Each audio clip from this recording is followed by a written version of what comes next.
England's women have made it to the World Cup final for the first time ever, looking to repeat what, of course, the men did way back in 1966. Don't mention 66. The match kicks off at 11 a.m. this morning as we take on Spain, just 1 year after beating the Germans, of course, in the Euro finals. So can we do it? Aidan's here. Good morning, sir. We have to... We will do it, won't we? I think England are favourites for a reason.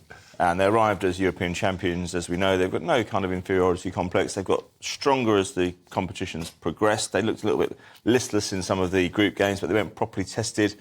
But when they were really asked questions of, and I'm talking about the penalty shootout against Nigeria, having had to go through extra time without Lauren James, your star player, because she got sent off because of the kick. And then the next round, you're 1-0 down against Colombia, all the way down in Australia, and you turn it around to win 2-1. It's very difficult to come from behind in a World Cup game. And then, of course, Australia playing home nation. You concede a goal. Your goalkeeper's out of position there, concedes a goal to Sam Kerr from distance.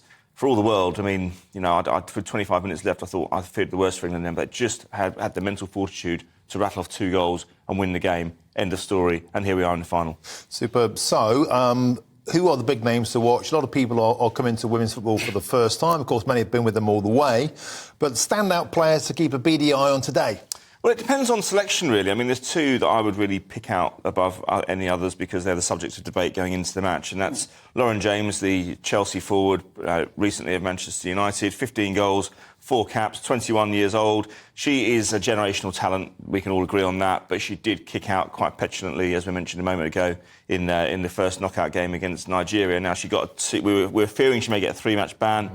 She may have got a 1-match ban if they'd been particularly lenient. FIFA cut the difference and gave her a 2-match ban, which means she's available today. She could still play. She can play today, exactly. Now, Ella Toone, though, has been playing in her position, and she's played very well. She's got an excellent goal to open the scoring against Australia. Will Serena Wiegman make a change to a winning team? I would have thought it's unlikely, although she will go on who she thinks will offer the best threat for England going forward. Ella Toone's Man United. Ella Toone is Manchester United, yeah. 17 goals in 37 caps. In plays for a big club as well, big game experience. Now, if she was to drop to the bench, she's shown a great level of proficiency last year at the Euros coming off the bench, very effective as well. So I don't think England are going to lose a great deal of quality if they lose her in preference to Lauren James. I cannot imagine that Serena Wiegman hasn't made that decision already, but that's the big debate. The only name I really know is Alessia Russo, because didn't she score the last goal? She did indeed. Yeah. She's had a big move in the summer as well. She's born in Maidstone. Born in Maidstone, came through the ranks at Charlton Athletic, who were one of the original WSL teams before the WSL started. But yeah, she's been, again, scoring goals up front with Lauren Hemp, coming good when it was really necessary.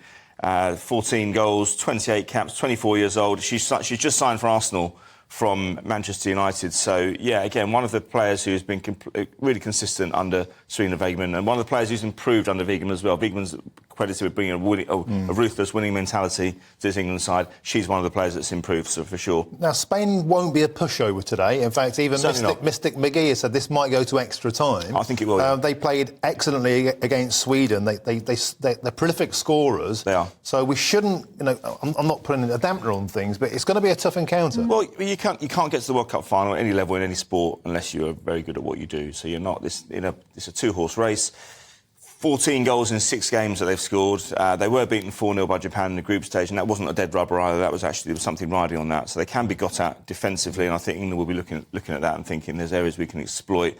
They're a possession side. They will hold the ball for a long time, much like the men's team. They like to have the ball. They like to be able to dictate play.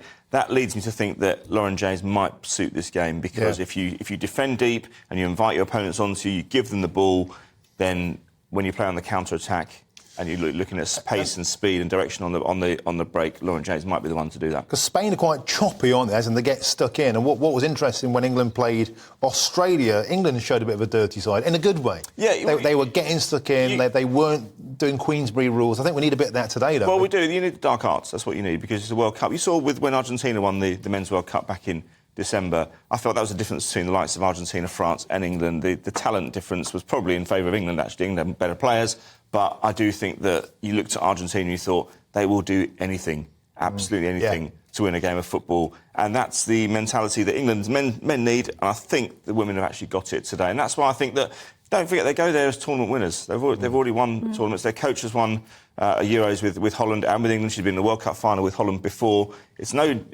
stranger, this position. It's not a strange position for her to be in today. And I think her experience added to the quality in England's side will carry us over the line. Now, of course, it's happening in Australia, so it's 11 o'clock kick-off our time. Yes. Which means it's, what, the middle of the night? It's about 9 p.m, is it? It'll be, Sydney? for TV reasons, no, it'll be about 8:30, I would have thought. Yeah. No, it won't be half, it will be 8 or 9. I'll check. Yeah. It depends on the GM. But the clocks go back when? End of October, don't they? Yeah. Yeah, no, we're not there yet. I can never tell you. We'll check exactly what It's time about it 9 is. p.m, I think. But why would they wait? Is it because of global television? Yes, it's a global television. I mean, look, it's always awkward when it's in Australia anyway, or anywhere with a time zone of it in excess of 5 hours, because you can't please everyone with the TV audiences. I'm a veteran of the 2002 World Cup when England were kicking off at 7:30 in the morning. And so it wasn't a question of opening pubs an hour early. They were having to open all night. I loved that Japan World Cup. I know, it was good. Michael Owen scored against Brazil. That's right. At the only breakfast problem, time. Anne, was that the games were done by 12:30. Yeah. So you'd have your 3 matches. You have one at 7:30, one at 9:30, one at 12:30. By the afternoon, you know when you're probably looking, especially at weekends when you're looking forward to getting home, there was nothing to watch until early the next morning. No. And you have to get a good night's sleep as well. Yeah. So it's not as bad this time, but for the it's the TV audiences that will be that's who the timing is scheduled for. So apparently we've checked. It's 11 in the morning. Yes. Here. For us, it's 8 o'clock in the evening. Yeah, that's about right, yeah. That's not too bad. That's a good No, not kickoff at all. time, Not at all. And it gives anyone with the time zone in between, it gives them a chance to watch it. Well, I tell you...